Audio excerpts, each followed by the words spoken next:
Hello and welcome to this course titled 20th Century American Drama.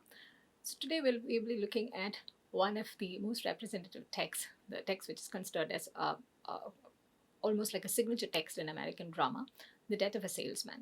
It's a 1949 play written by Arthur Miller. It's a stage play and has also been widely adapted into different forms, including it has been adapted into the form of film as well.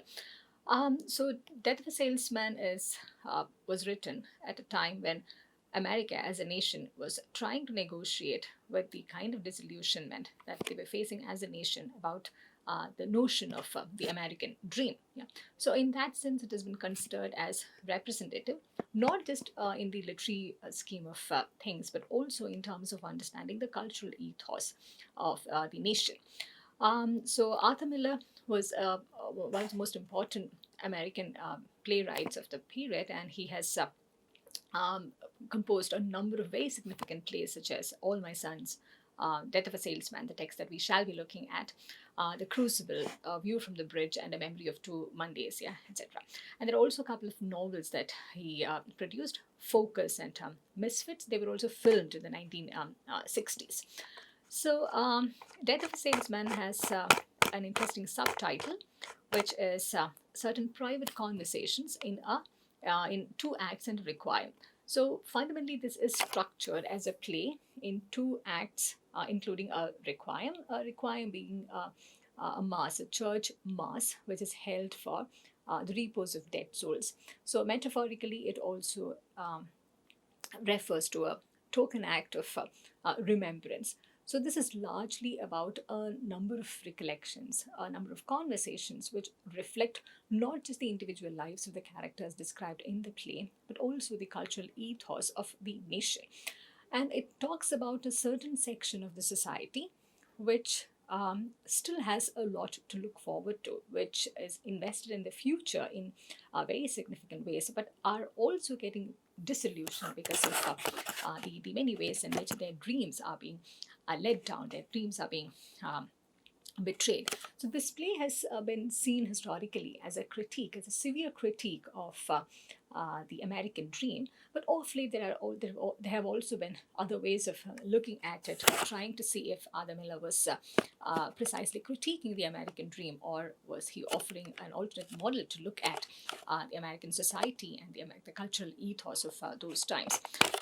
So when the play begins, there is a conversation. The play begins within a family setting, within a household, and there are a series of conversations through which we get an insight into the character, we get an insight into the kind of family setting which is prevalent, and more importantly, into the many ways in which the private lives are getting increasingly influenced by the public decisions, by the political decisions, and also about how individual lives and family lives are intricately connected to the decisions taken at a larger political level, how they are influenced by the many changes which are happening in the society at large. So this play was also, when it was staged for the first time in the late 1940s and the 1950s, it was also seen as an eye-opener, which in multiple ways showcased the possibility of the American dream being a failure as well. So American dream is a very cardinal concept in this entire play, in the entire discussion that we will be having, where the play engages with the many social realities from the 1930s onwards, where it seemed as if America as a nation, was beginning to fall short of the promises that it had made to its citizens. So in that sense, it is about the nation and the ways in which individual lives, private lives, are connected intricately with that of the nation. And there is a very severe critique of how the happiness of the individual is also tied to the kind of progress, the kind of prosperity that the characters are making in alignment with the progress of the nation. So this play happens, the setting of the play is a decade after the 1930s, yeah, after the Great Depression of the 1930s. So 1930s was a challenge, a severe public challenge, political challenge, and an economic challenge that America and many other nations were facing. But America particularly feels the brunt of it, faces the brunt of it to such an extent that it leads to this severe depression among its citizens, a severe breaking down of a lot of settings in the public as well as the private realms. So the stock market crash of the late 1920s, 1929, it is considered that the crash of the stock market, followed by the Great Depression of the 1930s, that it signaled the end of a particular kind of a particular version of history that America was projecting, which was by and large very optimistic, very confident, which also had opened up this immense possibility, even for ordinary citizens, to achieve success, irrespective of the backgrounds that they came from. So, in a sense, American Dream was also about the immense possibilities that America as a nation offered for a person to become successful, prosperous, and to stay happy, irrespective of the background, irrespective of the limitations of one's domestic or familial settings. So there was a wider dimension to this. The notion of the American dream. It was a dream. It was a possibility, which was getting opened up, not just for the citizens of the country, but also for the immigrants. So, in that sense, there was a very wide ranging and overarching significance for the projection of the American dream, as well as for its failure to live up to its promises. So, when in the 1940s, 1940s, early 50s, when this play, where this play is set, at that point, we do not entirely see a failure of the American dream, but we find that there is a sense of betrayal which is getting replicated in the actions and in the decisions that the characters are making. So we find this play trying to negotiate with the idea of the American dream, trying to expose some of its loopholes and trying to be critical in a not in an entirely destructive way, trying to be critical about the false hopes that this notion also may degenerate. So the play certainly does not end on a happy note, and there are a lot of very, very dark situations throughout the play from the beginning, which also exposes the shallowness, perhaps, which lie behind the immense possibilities which are being projected, the immense possibilities which are being offered. So the central protagonist in this work is Willy Loman, and he's a salesman. So the beauty of this, the beauty and challenge of this work is that it enables the salesman to dream, but at the same time, there are certain kinds of limits the salesman, the character of the salesman, as well as his family members, they encounter the limits which they were not aware of initially when they were in this pursuit of the American dream, when they were trying to pursue this dream, irrespective of the many limitations. So, one of the important statements in this play, a salesman has got a dream. Yeah, so that also talks about the various ways in which the dream of the nation and the potential of the individual, it comes in alignment in this kind of society that is projected in the America of the 1950s, where the private, public, and the political realms, they seem so intricately connected. Though The Death of a Salesman, though the play is not set during the time of the Depression, it certainly bears its mark. We find its aftermath in the background of the play from the beginning. You do find the challenges of the Depression and the many consequences that followed in the following years, in the following decade, getting reflected in many ways, in the ways the characters are made to respond, make their decisions. So Willy Loman is a 63-year-old salesman who recognizes, who very painfully realizes his failure as a professional, as a man, as a father, and he is unable to engage with this realization. And he is entirely baffled by his failure, and that sense of disappointment, that sense of disillusion, and is something that we see from the beginning of the play.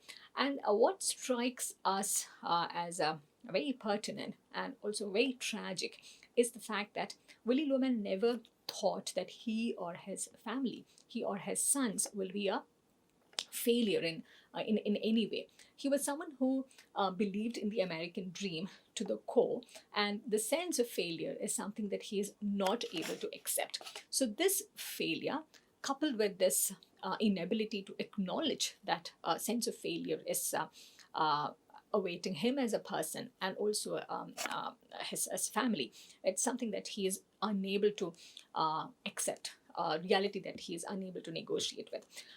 Whether he's entirely a failure, whether there is a certain kind of perception based on the many markers and the many standards set by the society, that's a question that we would reserve to answer as we progress to discuss, as we go on to discuss this play in the next couple of sessions.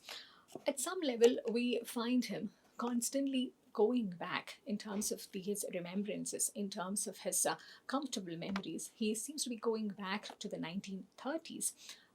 From when he begins, he's internalized this feeling that America is the greatest country in the world.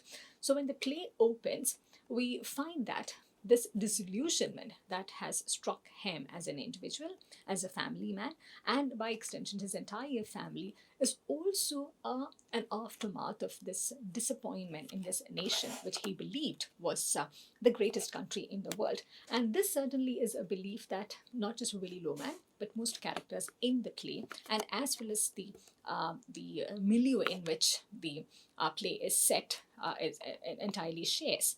So we do find multiple instances in the play where Willy Loman tries to recall the many decisions that he took. He tries to engage with the entire trajectory of his life, trying to find out where exactly he went wrong, because nothing was supposed to go wrong the way the nation was shaping itself up, the way this American dream was being sold to its citizens and even to the others who came to the country wishing to be a part of this dream, part of this nation. So Willy Loman struggles to find out where exactly he went wrong. So what we also find most interesting over here is that Willy Loman somehow has also internalized this belief that nothing could possibly go wrong with the American dream. It is about some direction, some error of judgment that he made.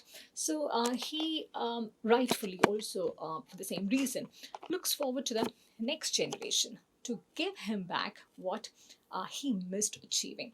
So in his mind, there was some error in the way he planned his life. There was some wrong route that he took, which he's not really able to. He's not really able to articulate what it is. He's really not able to figure it out. But he hopes that his sons will make up for this lack. His sons will be able to achieve what he could not. So, rooted in such a very strong individualistic as well as middle class ambitions, the play comes across as dealing with twin feelings at the same time. There is this hope and promise that the characters are forced to believe in terms of their investment in future, and also this growing disappointment, the growing sense of failure with oneself, and also this growing sense that this is perhaps something that cannot be redeemed in the next generation either. So he is forever in this pursuit to achieve something for himself. And the moment he realizes that may be a distant possibility, he wants to achieve this through his sons, which also causes a lot of unpleasant and discomforting instances within the play. So this play, interestingly, was initially conceived from a short story which Arthur Miller himself had written when he was 17. And this was the story. When it was written in the form of a short story, it was about an aging salesman who sells nothing. And he is a character who is continually abused by and bullied by his buyers, and he borrows his subway fare from the narrator in the short story. So this is an extensive adaptation. The play is an adaptation. The play is something which grew from the short story that Arthur Miller had written when he was 17. So in one of the manuscripts, one of the notes that he maintained as part of his early short story that he had written but was never published. So he had noted down that the real salesman on whose life the story was modeled, he had thrown himself under a subway train. So at some level, there is a way in which Arthur Miller's engagement with the society, his the stories and the lives that he was familiar with while he was growing up, that also becomes um, a very significant trope, a significant inspiration for Death of a Salesman as a play. So in that sense, the roots of this play could be traced into and the ordinary American life, which Arthur Miller also inhabited at so many levels. Miller has talked about this play Death of a Salesman in using very interesting vocabulary as well. In one of his responses, he had compared the structure of the play Death of a Salesman to that of a geological strata. So here, in which different times are present in the same time. So he also compared this to a CAT scan, which simultaneously reveals the inside as well as the outside.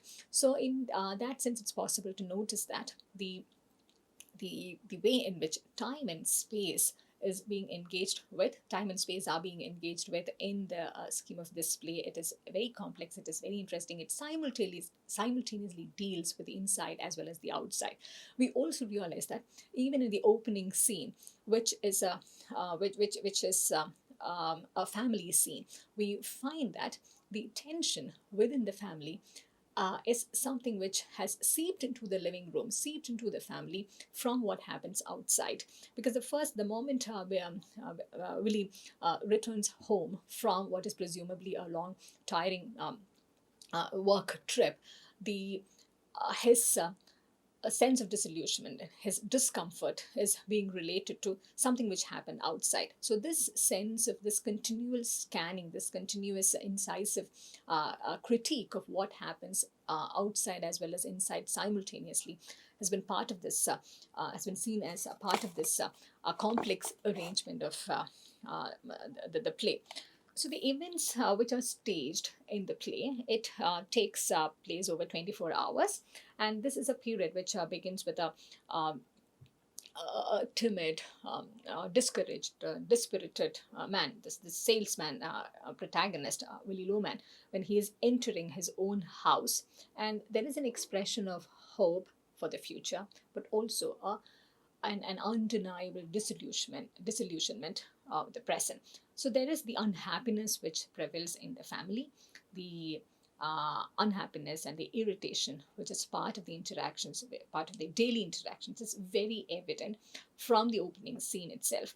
So we get to know right from the beginning of the play that his life is a series of many unpleasant things which have been happening either on the road or at workplace, and all of those things get extended into his domestic space as well.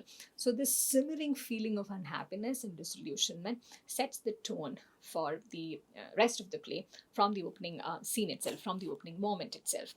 So before we get into the discussion of the play per se, I want to draw attention to the way in which Arthur Miller himself has talked about time in the context of this play. He talks about two kinds of time, social time and the psychic time. So the play, as we can see the duration of the play. The duration of the play is 24 hours. So this is the time which is set for the time of the play, for the actions which happen within the play. But at the same time, we find that there is a different kind of a time also which is operating, which happens in the minds of these different characters, which is what Arthur Miller also refers to as psychic time.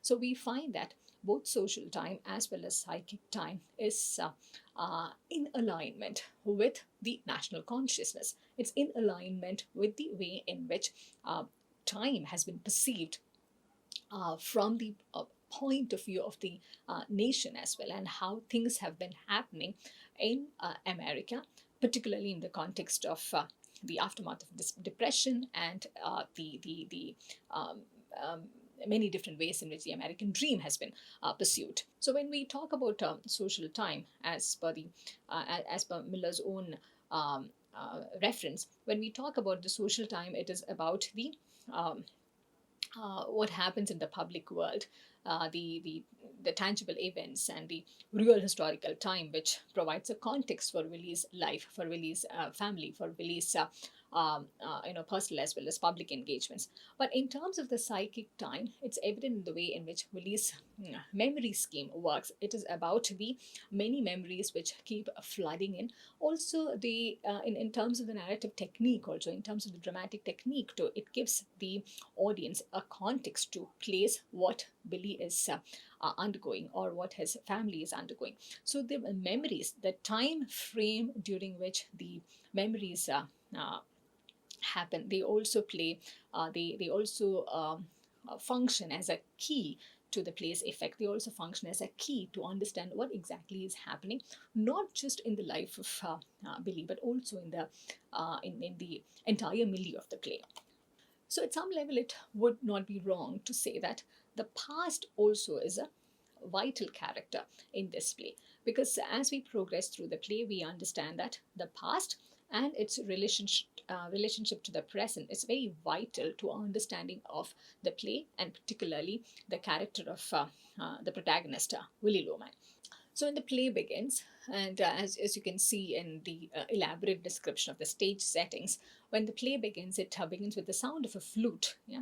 And in the original production, it is said that there was some 22 minutes of music in the background before the play actually took off. So, it begins with the sound of a flute, which also takes Willie, the protagonist, back to his childhood. So, it reminds him of a time when he had traveled with his father and his brother in a wagon. His father also, we come to know in course of the play that his father also had made a solid. His father also had made and sold flutes. So in his mind, there's also a contrast between his life and his father's life. Yeah, where his father was someone who could make as well as sell what he made. Yeah? And that also accentuates the kind of tragedy that he is perceiving in his mind, that he is someone who's not been able to sell. So it is, of course, a tainted memory. The past is, of course, a tainted memory in his mind, which affects the way in which he deals with the present. But it continually, moving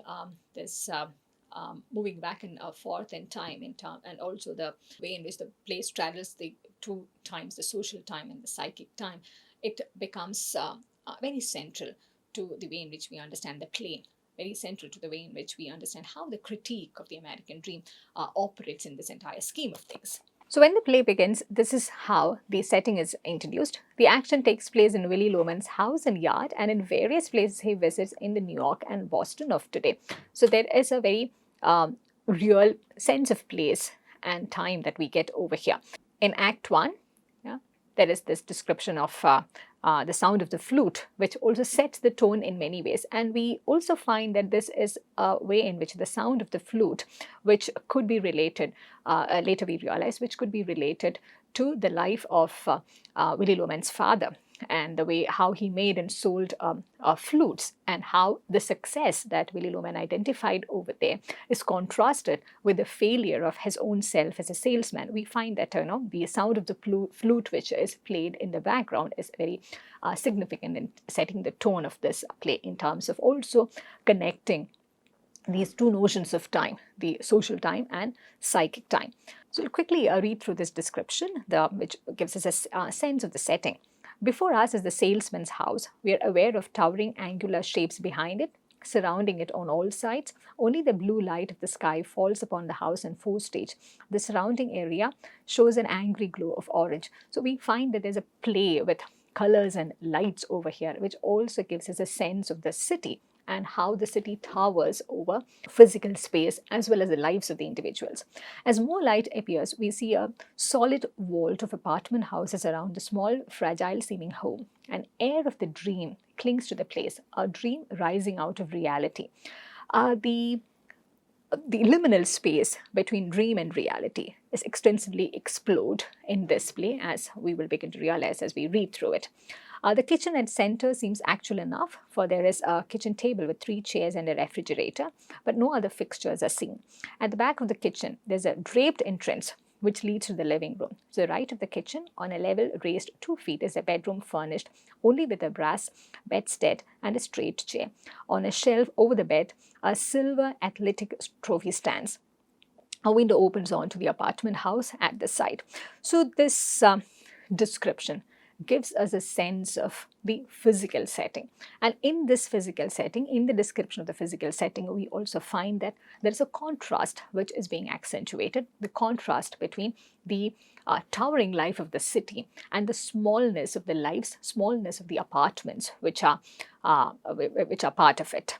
So as the play begins, we find the protagonist entering. Willy Loman, the salesman, enters, carrying 2 large sample cases. The flute plays on. He hears but is not aware of it. He's past 60 years of age, dressed quietly. Even as he crosses the stage to the doorway of the house, his exhaustion is apparent. He unlocks the door, comes into the kitchen, and thankfully lets his burden down, feeling the soreness of his palms. A word sigh escapes his lips. It might be, oh boy, oh boy. He closes the door, then carries his cases into the living room through the draped kitchen doorway. Linda, his wife, has stirred in her bed at the right. She gets out and puts on a robe, listening. Most often jovial, she has developed an iron repression of her exceptions to Willy's behavior. She more than loves him. She admires him, as though his mercurial nature, his temper, his massive dreams, and little cruelties served her only as sharp reminders of the turbulent longings within him, longings which she shares, but lacks the temperament to utter and follow to their end.